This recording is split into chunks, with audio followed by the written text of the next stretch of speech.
ভাবতেই পারবেন না এগুলো বানানো এত সহজ। খুব কম খরচে একেবারে দোকানের মতো পারফেক্ট রসালো এই মিষ্টিগুলো এভাবে একবার বাড়িতেই বানিয়ে নিন। মুখে দিলেই পুরো মোমের মতো মিলিয়ে যাবে। একটা খেলে মনে হবে না আরও কয়েকটা খাই, এত টেস্টি আর রসালো হয় বাড়ির তৈরি এই মিষ্টিগুলো। আর সেজন্য প্রথমেই আমি একটা মিক্সিং বোলের মধ্যে নিয়ে নিয়েছি 1 হাতা আটা। আমি এই হাতাটা মেপেই আজকের মিষ্টিগুলো তৈরি করব। আপনার বাড়িতে থাকা যে কোনো বাটি কিংবা কাপ দিয়েও কিন্তু মেপে নিয়ে করতে পারেন। এবারে ওই হাতার মাপেরই 1 হাতার একটু সামান্য কম পরিমাণ মতো গুঁড়ো দুধ আমি এখানে নিয়ে নিয়েছি। এবারে এর মধ্যে দিচ্ছি 1 চুটকি মতো লবণ, আর দিয়ে দেব 1/4 টেবিল স্পুন মতো বেকিং পাউডার। এবার এই সব শুকনো উপকরণগুলো খুব ভালো করে একসঙ্গেভাবে মিশিয়ে নেব। লবণটা দিলাম যেহেতু এটা তো ছানার মিষ্টি নয়, তাই স্বাদ মতো একটু লবণ দিলে স্বাদের ব্যালেন্সটা বজায় থাকে আর খেতেও পানসার মতো লাগে না। খুব ভালো করে বেশ কিছুক্ষণ সময় ধরে এইভাবে শুকনো উপকরণগুলো এখানে মিশিয়ে নিয়েছি। এবার এর মধ্যে 1 চামচ মতো ঘি দিয়ে দেবো। ঘি দিলে মিষ্টির স্বাদটা খুব ভালো আসে এবং গন্ধটাও খুব সুন্দর হয়। ঘিটা খুব ভালো করে এবার এর সাথে দিয়ে এইভাবে মেখে নেব। খুব একটা বেশি ঘি দিলে কিন্তু খাস্তা হয়ে যাবে, মিষ্টিগুলো কিন্তু ভাজার সময় ভেঙে যাবে, তাই ঘিয়ের পরিমাণটা একদম সামান্য দিলেই চলবে।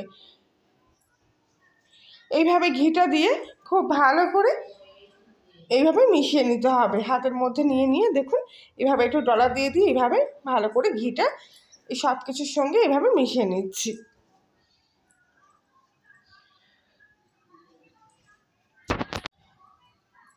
এই পর্যায়ে এবার আমি এখানে কিছুটা লিকুইড দুধ নিয়ে নিয়েছি, তবে দুধটা একটু উষ্ণ এরকম গরম করে নিয়েছি। এই উষ্ণ গরম দুধটা অল্প অল্প করে এর মধ্যে দেব আর খুব ভালো করে মাখতে থাকবো। আর একটা কথা বলি, আমি আজকে এখানে আশীর্বাদ আটা দিয়ে এই মিষ্টিটা বানাচ্ছি। আপনারা যদি চান তাহলে আটার পরিবর্তে ময়দাও এখানে ব্যবহার করতে পারেন। এভাবে অল্প অল্প করে দুধ দিয়ে দিয়ে এই ডোটা আমি এখানে মেখে নেব। তবে একদম শক্ত ডো করলে হবে না, দেখুন একটু এরকম নরম থাকবে ডোটা, তাই অল্প অল্প, আবার যেটা খুব নরম হয়ে গেলে তাহলে কিন্তু চলবে না। একদম অল্প অল্প করে দুধ দিয়ে ঠিক হালকা একটু এরকম নরম হবে, তারপর ভালো করে কিন্তু এভাবে একটু এরকম পাতিয়ে পাতিয়ে নিয়ে এই ডোটাকে মেখে নিতে হবে, যাতে কোথাও কোনো ঢেলা ভাব কিংবা দলা ভাব না থাকে। এবার ঢাকা দিয়ে এই অবস্থায় কিছুক্ষণের জন্য রেস্টে রাখবো। আর ততক্ষণে এখানে আমি চিনি শিরা তৈরি করে নিচ্ছি। সেজন্য অন্য একটা পাত্রের মধ্যে 1 হাতা চিনি আর তার সাথে 2 হাতা জল এর মধ্যে নিয়ে নিলাম। গ্যাসের ফ্লেমটা পুরোপুরি হাইতে দিয়ে চিনি শিরাটা কিছুক্ষণ ধরে এইভাবে ফুটিয়ে নেব। প্রথম পর্যায়ে চিনিটা খুব ভালো করে জলের সাথে এইভাবে মিশে গেলে এবারে আরও কিছুক্ষণ জাল দিয়ে নেব, যাতে চিনি শিরাটা একটু ঘন হয়ে আসে। আর কিছুটা কেশরও আমি এর মধ্যে দিয়ে দিচ্ছি, এতে শিরার কালারটা খুব ভালো আসবে এবং আটার যে গন্ধটা সেটাও কিন্তু অনেকটা মিলিয়ে যাবে। সেই জন্য একটা এলাচের দানাও এর মধ্যে দিয়ে দিলাম। বেশ কিছুক্ষণ ধরে চিনি শিরাটা এভাবে একটু জাল দিয়ে নেওয়ার পর এবার হাতের মধ্যে রেখে একটু চেক করে দেখব। কোনো তারের দরকার নেই, এই শিরার মধ্যে শুধু এরকম একটু চিটচিটে মতো হয়ে আসলে গ্যাসটা অফ করে চিনি শিরাটা এখান থেকে নামিয়ে নিতে হবে। আর দেখুন কত সুন্দর কালারটাও চলে এসেছে চিনি শিরার। এবারে আগে থেকে যে ডোটা আমি রেস্ট রেখে দিয়েছিলাম সেটা কিন্তু এতক্ষণে খুব ভালোভাবে সেট হয়ে গেছে। এবার দেখুন হাতের মধ্যে আর লেগেও যাচ্ছে না। তবে অল্প করে হাতের মধ্যে সামান্য একটু ঘি নিয়ে আবারও একবার এই ডোটাকে ভালো করে মেখে নিতে হবে। ঘিটা নেওয়ার কারণ হলো, যদি ঘি দিয়ে এই পর্যায়ে আপনি এই ডোটাকে মাখেন তাহলে এর মধ্যে কোনো রাগ ভাব থাকবে না, একদম গাটা মসৃণ তেলানো হয়ে যাবে।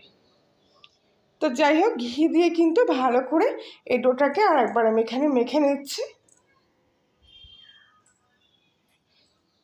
এবার এই লেচিটাকে আমি হাতের মধ্যে রেখে এরকম একটু লম্বা শেপ দিয়ে নিয়ে এর থেকে কয়েকটা লেচি কেটে নেব।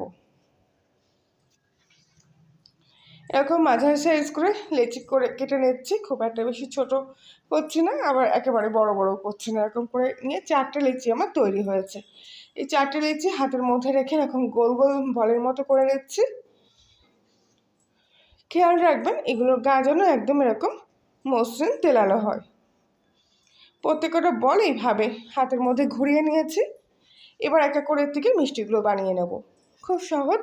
এরকম একটা বল হাতের মধ্যেখানে রেখে এরকমভাবে চাপ দিয়ে একটু চাপটার মতো করে নিতে হবে।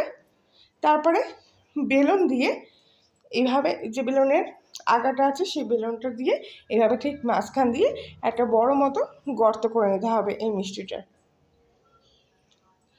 আঙুল দিয়ে করার চাইতে এইভাবে বেলুন দিয়ে করবেন, দেখবেন বেলুনের গায়ে লেগেও যাবে না, আর গর্তটাও কিন্তু খুব সুন্দর হবে। তবে গর্তটা কিন্তু পুরোপুরি হয়নি, দেখুন মাঝখানে এখন একটু ফাঁকা আছে, সেই জন্য আর একটু ডিপ করে একদম এদিক ওদিক করে গর্তটা আমি করে নিলাম। এই দেখুন ঠিক এরকম করে গর্তটা করে নেওয়ার পর এবার চার সাইড থেকে একটু ভালো করে হাত দিয়ে চেপে চেপে গোল শেপে করে নিচ্ছি। বাকি মিষ্টিগুলো ঠিক একইভাবে এখানে আমি তৈরি করে নেব। খুব সহজ, কোনো রকম ছানার ঝোট ঝামেলা ছাড়াই, সুজি সেদ্ধ করার ঝামেলা ছাড়াই এভাবে কিন্তু আপনারা এই মিষ্টিগুলো এইভাবে তৈরি করে নিতে পারেন, এবং গ্যারান্টি দিয়ে বলতে পারি এভাবে বানালে কিন্তু একদম পারফেক্ট হবে। বাকিগুলো ঠিক একইভাবে আমি এখানে তৈরি করে নিচ্ছি।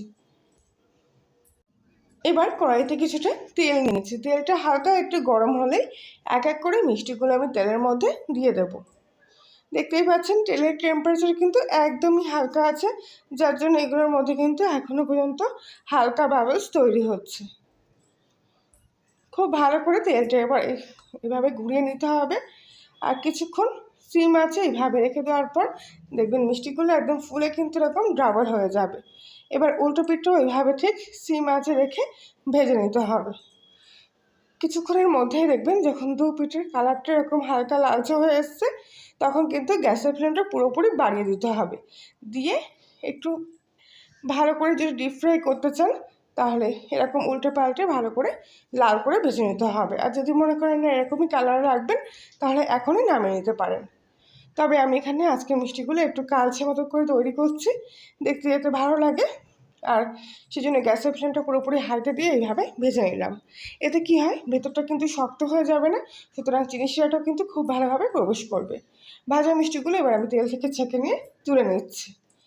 আর এদিকে চিনি শিরাটা যেটা আগে থেকে তৈরি করে রেখেছিলাম সেটা আর একটু গরম করতে বসিয়েছি, আর চিনি শিরাটা হালকা একটু গরম হলেই ভেজে রাখা ওই মিষ্টিগুলো চিনি শিরার মধ্যে দিয়ে দিচ্ছি। এবার গ্যাসটা 1 মিনিট মতো এভাবে অন করে রেখে একটু জাল দিয়ে নেব চিনি শিরাটা, আর মিষ্টিগুলো এদিক ওদিক করে দিয়ে গ্যাসটা অফ করে নিয়ে এবার ঢেকে দেবো। প্রায় 1 ঘন্টার মতো এইভাবে রেস্টে রাখবো। 1 ঘন্টা পর আমি ঢাকনাটা খুলে নিলাম, আর দেখুন প্রথম অবস্থায় কিন্তু চিনি শিরার মধ্যে মিষ্টিগুলো ভাসছিল, আর এর মধ্যে দেখুন কত সুন্দর সব চিনি শিরা কিন্তু মিষ্টিগুলো টেনে নিয়েছে, আর একদম নরম তুলতুলে রসালো হয়েছে। একটুখানি আঙুল দিয়ে এইভাবে চাপলেই কিন্তু বুঝতে পারছেন যেগুলো কতটা রসালো আর নরম হয়েছে। প্রত্যেকটা মিষ্টি এখানে একেবারে পারফেক্ট হয়েছে। সামান্য একটু গুঁড়ো দুধ আর হালকা আটা দিয়ে দেখুন কত সুন্দর বাড়িতে এরকম 4টে একেবারে 10 টাকা দামের বড় বড় সাইজের মিষ্টিগুলো এইভাবে তৈরি হয়ে গেল। তো গুঁড়ো দুধটা কিন্তু আমি 10 টাকা দামের 1 প্যাকেট নিয়েছিলাম, আর তাতেই দেখুন 4টে মিষ্টি কিন্তু হয়ে গেছে। তাহলে বাড়িতে এইভাবে করতে পারলে দেখুন আপনার কত টাকা কিন্তু সেভ হয়ে যাবে। আর একটা মিষ্টি আমি কেটে নিয়ে দেখালাম, দেখুন কত সুন্দর হয়েছে। আশা করছি আজকের রেসিপিটি আপনাদের ভালো লেগেছে। ভালো লাগলে প্লিজ লাইক শেয়ার কমেন্ট করে জানাবেন। আর আপনি যদি কলোনির রান্নাঘর নতুন সদস্য হয়ে থাকেন তাহলে প্লিজ চ্যানেলটি সাবস্ক্রাইব করে পাশে থাকবেন।